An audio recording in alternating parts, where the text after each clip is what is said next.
Hello everyone, it's Ange. Welcome back to my channel.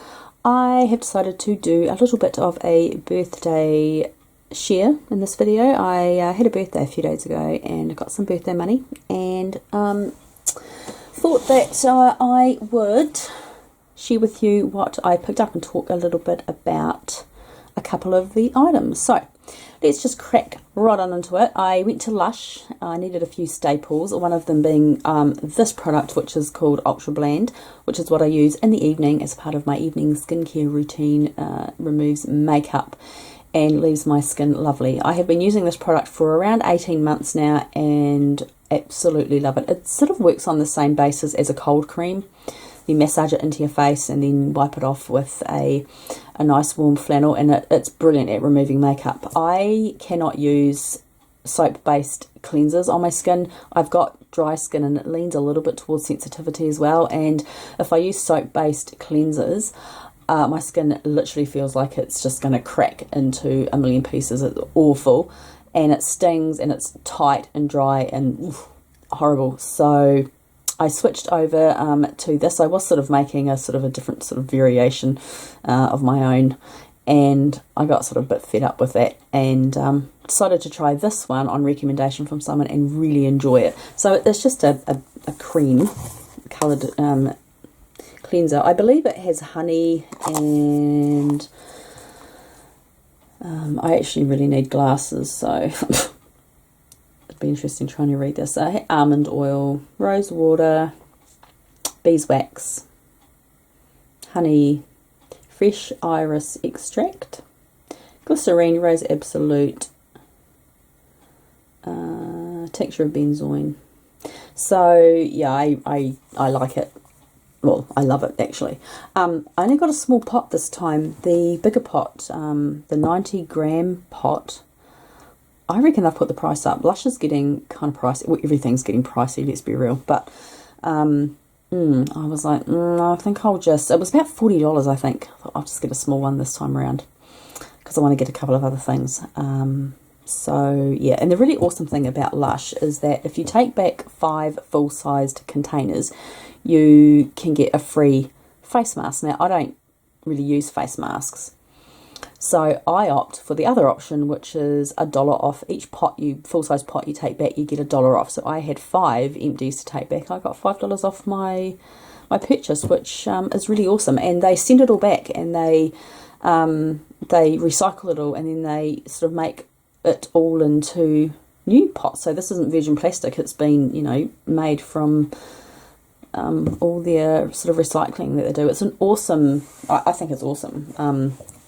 And I wish more companies did that. So anyway, that's Ultra Bland. I also picked up some silky underwear. I have been using this dusting powder for quite a few years now. This was actually something that I saw on one of Joey Morris's, one of her Lush videos that she'd done, and I got quite intrigued, so I went and had a little sniff and fell in love with it. It's lovely, lovely powder. It's sort of quite a rosy jasmine scent, and I don't know if they put this in all of their dusting powders, but in this one they put in very finely ground cocoa butter, and it's lovely on the skin. Like, it doesn't leave your skin greasy, but it feels smooth and nourished, and it's gorgeous. I actually decant this into a vintage, I've got like a vintage powder like shaker bottle. It's really awesome. I should have brought it in actually and showed you, but it's in the bathroom. So I put it in there and then use it in the morning and feel quite fancy. I'm a bit sad. And the last thing that I picked up was some soap. My favourite soap from Lush, which is the Sultana of soap. Now, I'm a soap maker, and I have got lots of soap that I have made and got stored away, but every now and again I just like to treat myself to one of Lush soaps, and this one is my favourite. It's a very classic Lush scent. It's absolutely beautiful. I wish they did more. You can't even see, I'm sorry. I wish they did more products in this scent because it's just so nice. So I love it. I wonder if it says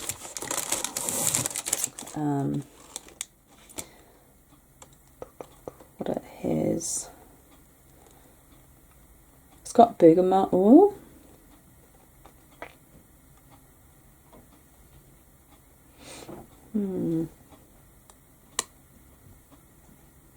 I don't know. It's got bergamot oil in it, but there's other smellies in there. It's delicious. It's delicious. It's very hard to describe, but it's delicious. So, as luck would have it, by the Lush store, there is a crystal shop. And I only go to this specific crystal shop when I go to Lush because it's on the other side of town and it's just a pain. And it's kind of my reward for braving all the traffic and driving across town to get to Lush. So I stop off at the crystal store and sort of unwind after being in the mall, because I hate shopping malls with a friggin' vengeance. So I picked up just a little clear quartz point. I got this to use as a little generator on my homemade crystal grid. Actually, I've got it just down here, so I'll show you.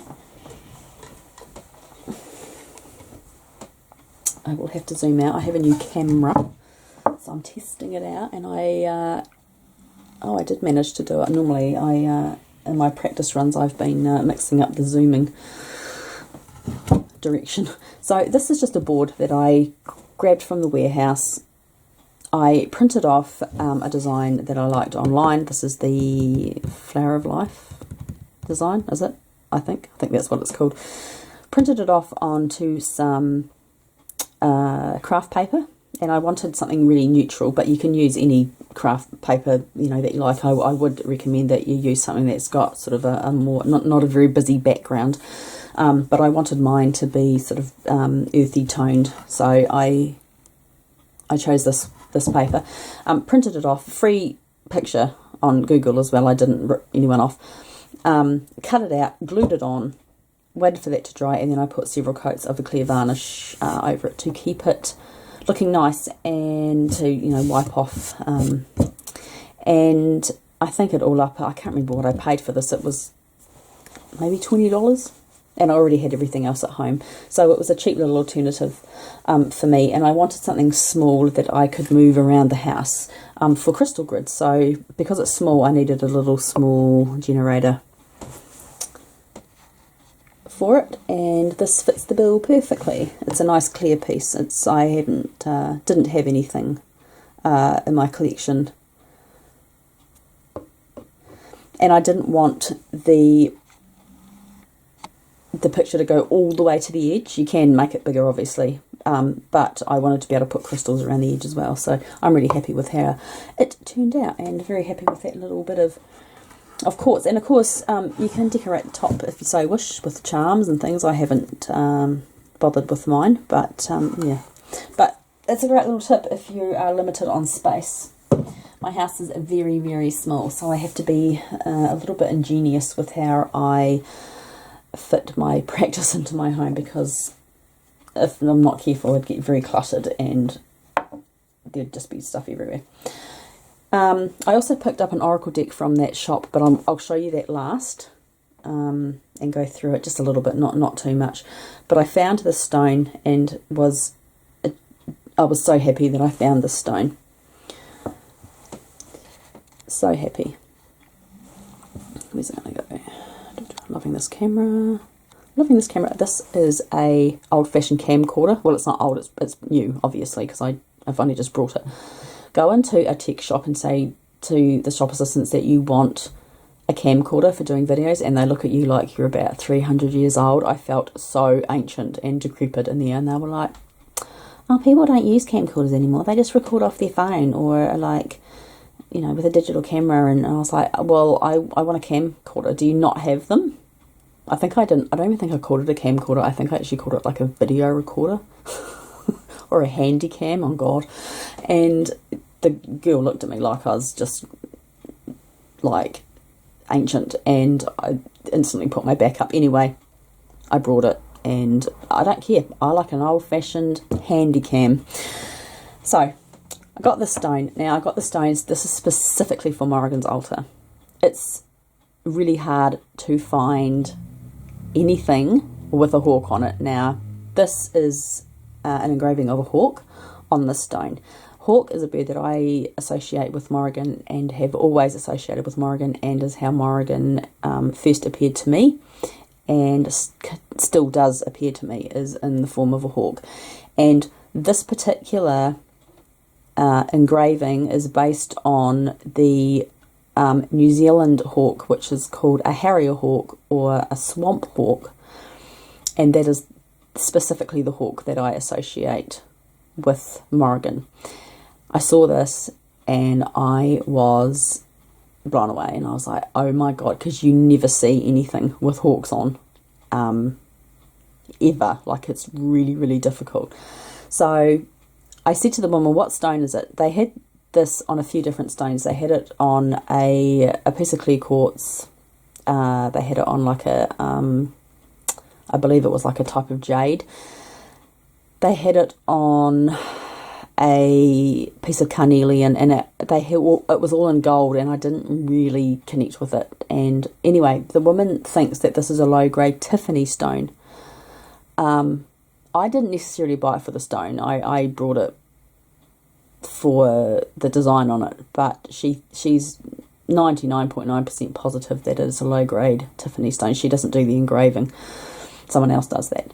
But that's what she thinks it is. I haven't even looked up Tiffany stone, all the properties of it, but it's very pretty, and I just connected with it. It actually needs a clean. It's got a little bit of sticky on it. I don't know if it'll show up in the camera, but it's got green and purple flecks through it, and it's just pretty, and it was just unusual, and I liked it instantly and nabbed it. So that is going to be cleansed and dedicated for Morrigan's altar, and I was thrilled to find it. Thrilled. So I stopped off at the Witchy shop, as you do, on the way home. Had a lovely day. Had a lovely day. Had the day off work. Went and indulged myself. Went and got a coffee and a muffin and did lots of lovely shopping, and it was just lovely. I stopped off at the Witchy shop on the way home and picked up a few little bits and pieces from there. 2 of them are books. I have been collecting these Llewellyn Sabat essentials now for a wee while. Whenever I see them, I pick them up. So I picked up Mabon and Ostara. And I also have my collection Beltane, Yule, which is out at the minute because it's coming up to Yule, Samhain, and Lunasar. And I am on the lookout for Imulk and Letha. So these are great for both beginner witches and more seasoned witches. They're a nice quick little read to re-familiarise yourself with the Sabbat, that it pertains to, and to give you some ideas on how to celebrate. And the Sabbats are something that is a big part of my practice. I am very much connected to the wheel of the year. I try and live seasonally. I sort of try and cater my spiritual workings towards the seasons, and any books that I can get about sort of history and lore and different ideas I find really useful. I can also sort of take those ideas and sort of recommend with our coven sort of different things to do. So what I really appreciate about this book, first of all, isn't that lovely? First of all, I really appreciate that they do actually have a Wheel of the Year for the Southern Hemisphere in here, because, let's face it, most books don't. And we kind of get forgotten about over here, and kind of feel like the sort of forgotten cousin.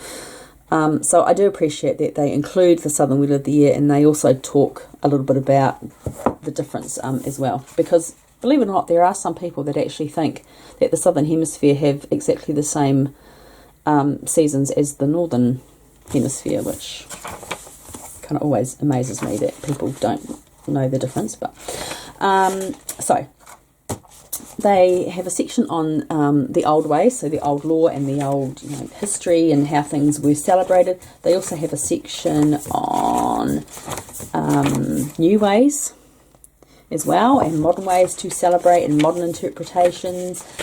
And they have crafts to do, as you can see, if you can, spells and divination, recipes, ritual ideas, craft ideas, apple chips, and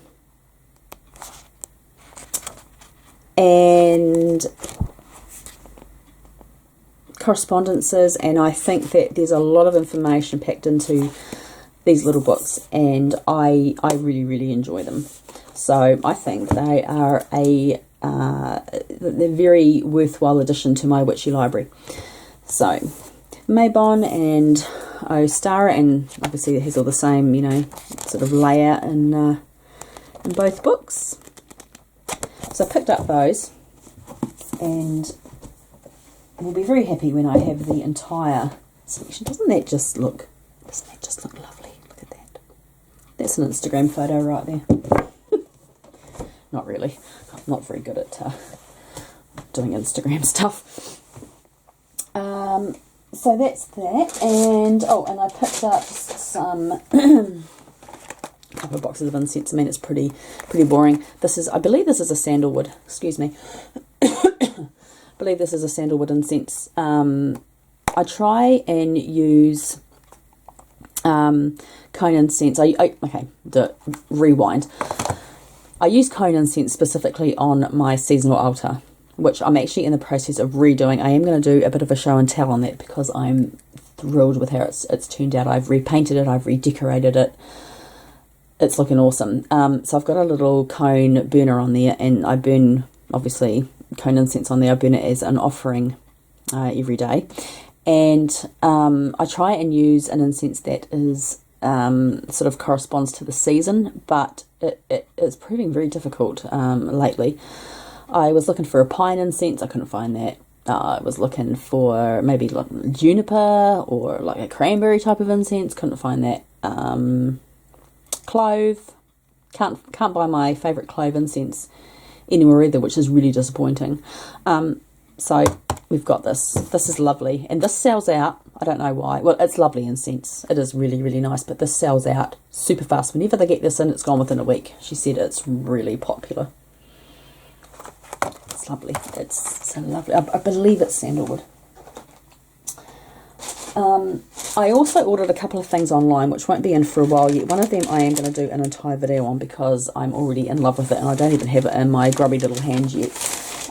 It is a new Oracle deck, and I decided with this new Oracle deck that I needed a pouch to keep it in, so I picked this up for myself. Isn't that lovely? I'm really into green at the minute. So it's just a nice little velvet pouch. Gold on the inside. Lovely Celtic design. So my new deck is going in here. I actually make pouches for my decks. I found a really easy tutorial on YouTube on how to make pouches. So I'm making pouches for all of my decks, but I saw this and decided that my new deck had to go in it. My pouches don't look like this. I wish they did, but they don't. But really cool shape as well. I'm really enjoying the shape of this.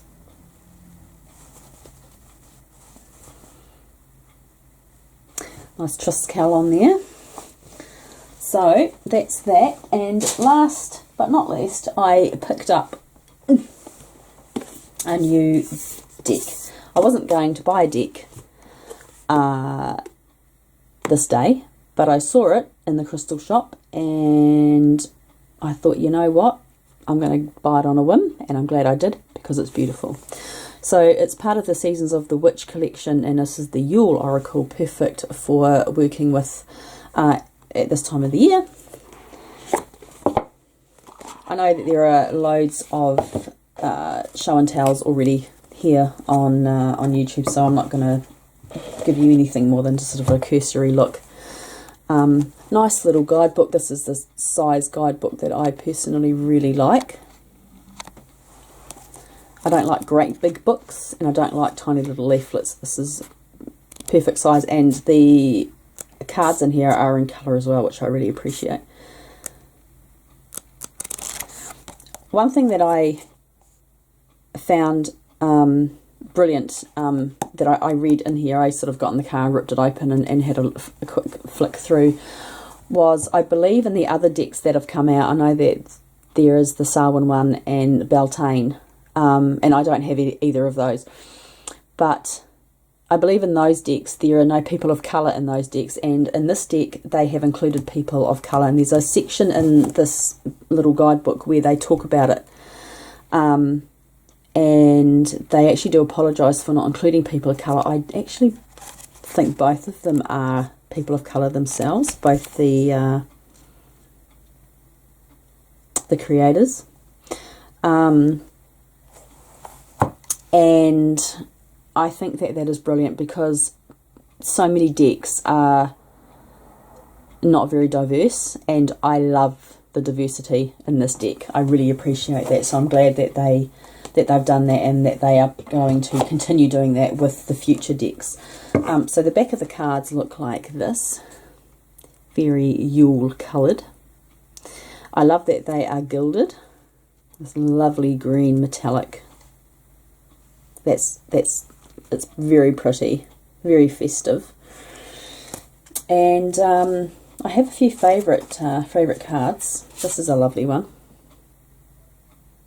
That's a nice diverse card. I really appreciate the diversity in these cards.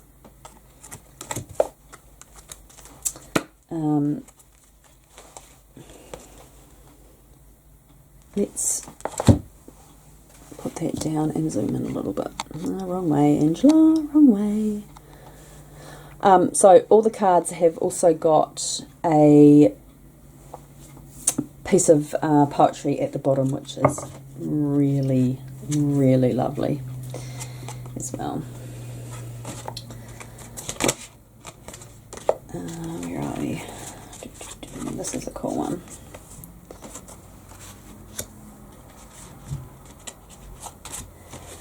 And the cardstock's decent quality cardstock. Quite Morrigan-esque. There's a few sort of Morrigan-esque. I'm generally not one that likes a lot of humanoids in decks. I'm more into animal and fauna and trees, but I really like the artwork. It's so stark. I love that it's a muted palette. I do not like busy, overly colourful decks. This one is awesome. Yeah, I can't connect with decks that have got a lot of colour and a lot of busyness and a lot of gaudiness. Oh, that's lovely too. About them, it just, I can't connect with decks like that at all. So, yeah.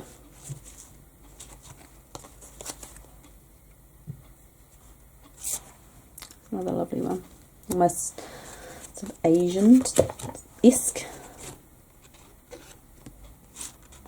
Really, really nice. I'm really happy that I went on a whim and picked it up. And I think I probably will get the other ones in this series as well.